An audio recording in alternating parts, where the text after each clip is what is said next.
Hello leaders, my name is Jason Graziani and welcome to our channel, Leader for Life. Today's episode kicks off a 10-part series in which we're going to be talking about personal finances. Now I want to give you 3 disclosures on the personal finances. Number 1, suitability. I am not making any recommendation towards you, although you're going to learn a lot about what it is that you could do to better your personal financial situation. But because I'm a licensed agent in financial services, I can't recommend anything to you until I know your personal profile. Number 2, compliance. We take compliance very seriously. If you ever have a conversation about financial services with a professional, know that that professional needs to be licensed in the state that you're having that discussion in, because we do the right thing the first time, all the time, every time. And disclosure number 3 is the following.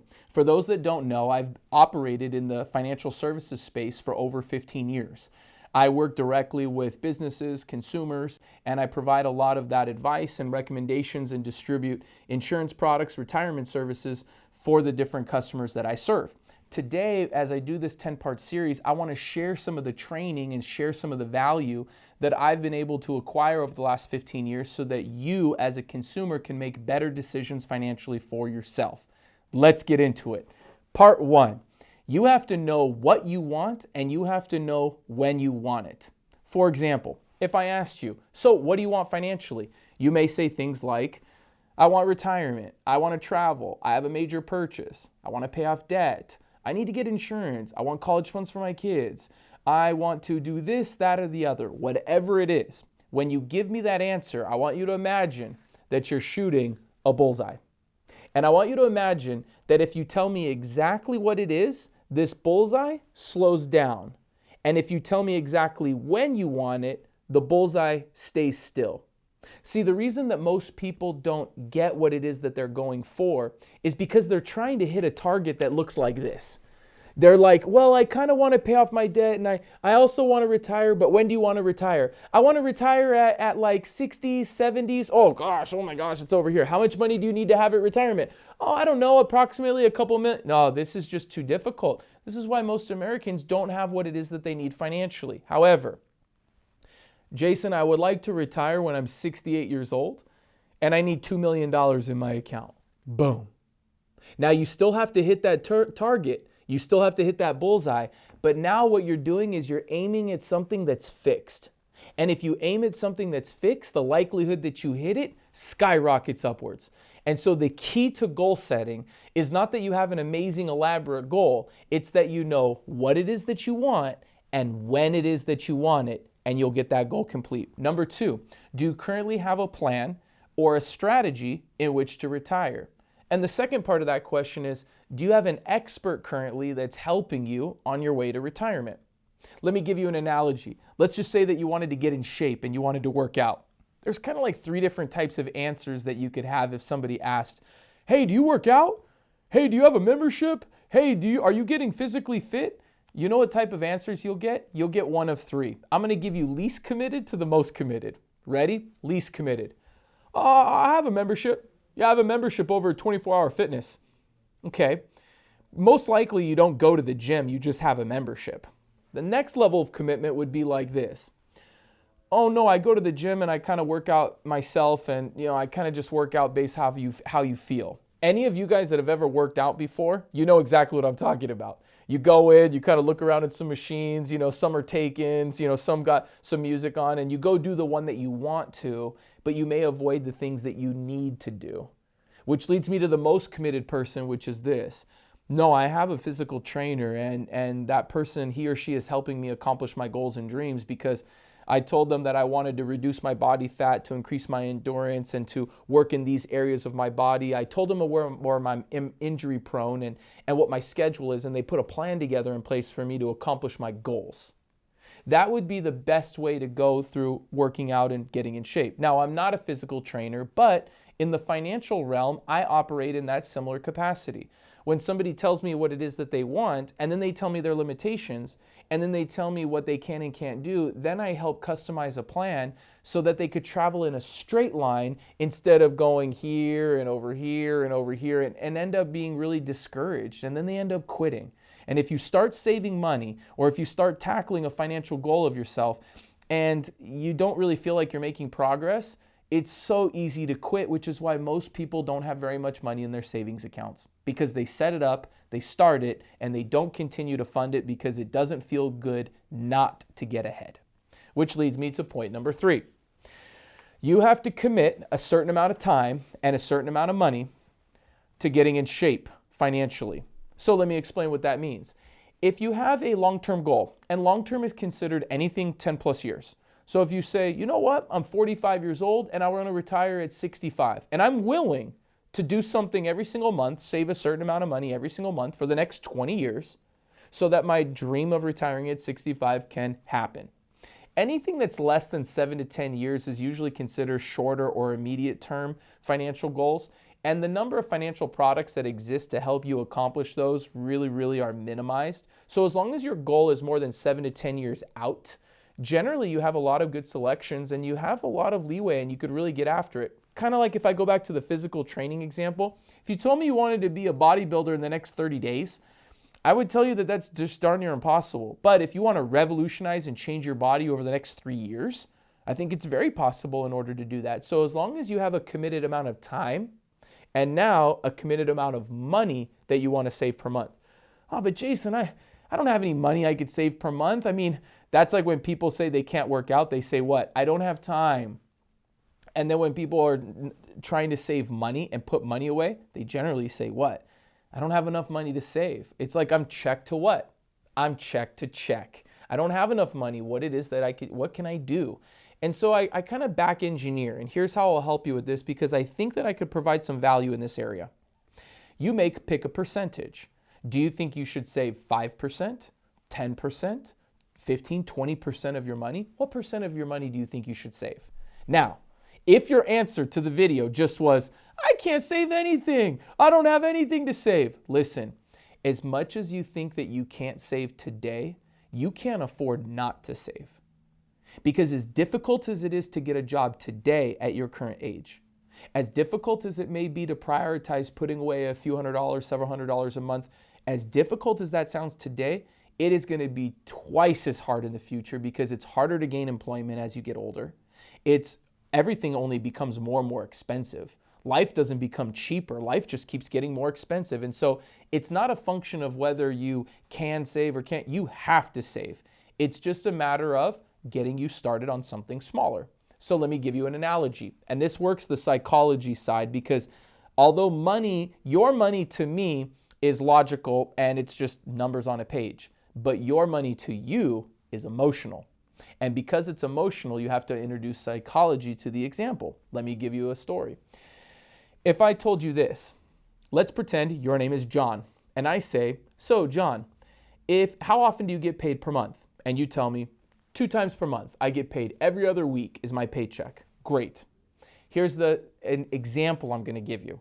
If I was to put an extra $200 in your bank account every 2 weeks, so that's an additional $400 a month that goes into your bank account, would you at the end of the month have $400 extra unspent just sitting in your bank account? Would you? If I put $200 every 2 weeks into your bank account, would you have an extra $400 at the end of the month that you're like, wow, I just have $400. I don't know what to do with it? Would you? Most likely you're shaking your head right now going, no, I wouldn't. Because you would do what? You'd spend it. That's what we do. When we get money in America, we spend it. That's typically what we do. So here's the next question. The opposite. If every 2 weeks I pulled $200 from your account, so $400 got pulled from your account in that month. Here's the question. Would you lose everything that you have and end up on the street and end up homeless? Now, if you answered yes to that question, maybe the number that I'm using in your specific case is a little bit higher, and maybe you need to start a little bit lower. But for the majority of people that are listening to this, I think you get the analogy I'm making. If I put $200 more every 2 weeks into your account, you wouldn't have $400 at the end of the month extra. But if I took $200 from your account every 2 weeks, you would figure out a way to do what? Make it happen. And that's the number that I'm trying to find for you. Now, obviously, I can't know the number. I don't know your individual situation, but think of it this way. What amount of money can be taken from your account every single pay period, just like it was insurance or 401k contributions, to where you could continue to operate, where you know that you're working out, kind of like back to that gym example, you're putting in the repetitions, but you're not working out so hard to where you fall on your face and you don't want to go back. I think you get the analogy. Finally, number 4 is this. Now we're going to get into the steps because we've clarified that you know what it is that you want and when you want it. Okay. We then talked about having a trainer, having an expert, and putting a plan in place because maybe you don't have that currently done right now for yourself.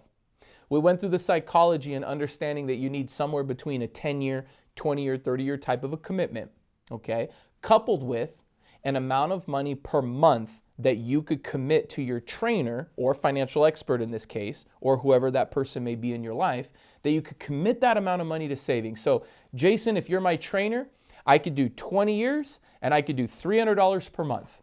What can you do for me? What's the plan? I would then take you through a 6-step process, which would conclude today's video. Step number 1 is this. I would take a look at your monthly income. How much is coming in and how much are you spending out? That difference of what's coming in and what you're spending out on your bills is called your discretionary income. I would want to know what your date of birth is, so that way I know where you're currently at in your life cycle. Let's face it, we all have a life expectancy of somewhere between 80 and 85 years old. We have a working career that's somewhere between that, age 20 to age 70. Somewhere in there is when we're going to be working, okay? And I would want to know where you're currently at in your age. And I would want to know what do you make and what do you spend, and that would give me your discretionary. From there, I would take you to step 2. We would take a look at your debt. And when I reference debt, I would kind of look at it 2 ways. I would ask you a question and say, is your debt, and I'm referencing revolving debt. Your mortgage is a different type of debt. That's a fixed loan, but I'm talking revolving debt like your credit cards, okay? I would ask you a question and say this, is your debt fairly excessive? Like, is it really tough to where you don't feel like you have control over it? Or is it like, I have a little bit of debt, it's under control, I'm on my way to paying it off?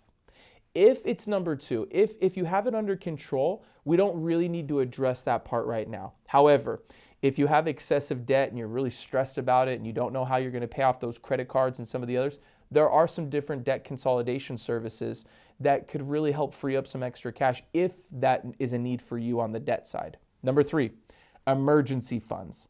I would ask you a question and say, if your income was to stop today, how many months of your expenses do you have saved? For the average American, they don't have 1 to 2 months saved of their money. So if their income stopped today, like with the coronavirus that took place and millions of people lost their job and they didn't have savings in place, and so everybody's scrambling to drive Uber, to deliver for Amazon, or do different things to generate an income, for those individuals, it's very, very, very important that your goal is to get to at least a 3 to 6 month period of time. If you're a business owner, an entrepreneur, you probably want to get closer to a year of having an emergency fund, but that depends on what your current financial situation is. Number 4, insurance, specifically life insurance. Now, if you don't have health insurance, I would make sure that you have that taken care of as well, but obviously there's a lot of state and federal programs that give you this. But on the life insurance side, I saw this part hit my family specifically hard. Back when I was 12 years old and my mom was 37, she had a permanent disability with an accident at a hospital. And what that did is she did not pass away. Thank God, my mom is still living right now. However, she was permanently disabled. And I didn't know what living benefits were. Because I'm 12 years old at the time, and I vaguely understood that, health insurance takes care of your health and life insurance takes care of when you're dead. But I had no idea that they have programs out there and products out there that are for living benefits, which means if you ever became sick, disabled, and other things that could take place that could take you away from your everyday life, that there's actually insurance payouts that would cover these things. And when I learned that wealthy people take care of their insurance first, and then they put all their investments and savings on top of it as they build their financial house, I realized that most Americans get to insurance last. And they put their debt first, and maybe they have some savings. And so we kind of do it backwards. And that's why I think in America, the rich keep getting richer and the poor keep getting poorer, because we don't prioritize correctly. And so as it pertains to life insurance, I would ask you a question and say, what do you have at work? Okay, you probably have a group term policy if you currently have that through your employer. But then the most important question is, what life insurance do you have outside of work? And that's usually a question that leaves people kind of, a deer in the headlights, like, I don't really have that much in place, or I don't have anything in place. I strongly urge you that whether you do that with ourselves and one of our agents, or whether you go somewhere else and you find this, make sure that you get this part done, because my mom's uninsurable now and I can never get her another policy, and I wouldn't want that to happen to any of your friends or family members. So make sure that you have a policy outside of work. The fifth step is retirement. And I would ask currently, do you have a current plan in place? Most common would be a 401k. And if you say, I have a 401k, my next question would be, does your employer match the 401k? You may say, yeah, they match 3% or 6% or something like that. And then I would say, do you believe your 401k is going to be enough in the future to retire you? And for the overwhelming majority of America, that answer is no. There may be some Social Security that will help you with retirement, and maybe your 401k could help subsidize your retirement, but you probably need something else in place. And then I would introduce you to some other retirement vehicles and some options that you may have. And the last step as we wrap up here, number 6, would just be additional services. It could be long-term care services, the living benefits that I mentioned, maybe it's some of the debt services, maybe it's college funding for your kids. This is primarily these steps that I covered with you guys. Obviously, everybody's financial situation is different, but if we know exactly what we want, and we know when we want to get it, and we know how many years we're willing to make a commitment to saving on a monthly basis, and we know which amount of money it is that we need to save, I could then go through with the date of birth, with your current age, I could go through these 6 steps and then start you on a plan. But that plan isn't going to be introduced on this video. That plan is going to be introduced on our next video. Today is just part 1 of a 10-part series. As we navigate these 10 parts, we're going to go dive deeper, and we're going to even show you some trainings on a board. We're going to map it out. We're going to give you some concepts so that you don't just see me and maybe my background right here. You're going to see a little bit more information, and the whole goal, the entire goal, is to really raise Americans' financial knowledge, but not just knowledge, implementing plans so that they could actually better themselves financially. I used to pay credit cards with credit cards. I spent 6 figures to go to college at a university I could not afford. I've had 0 in my bank account. I know what it's like to be check to check. And I also got my credit score up to an 849. I also got my savings substantially high. I also was able to pay off my debt. And it wasn't because I'm amazing. It was because somebody taught me as a trainer, and I was the trainee, and somebody really put a plan in place for me. It bettered my family, and I hope that I could help you better yours. Stay tuned for our next series. Take care, God bless, and I'm looking forward to seeing you guys become a leader for life. Bye-bye.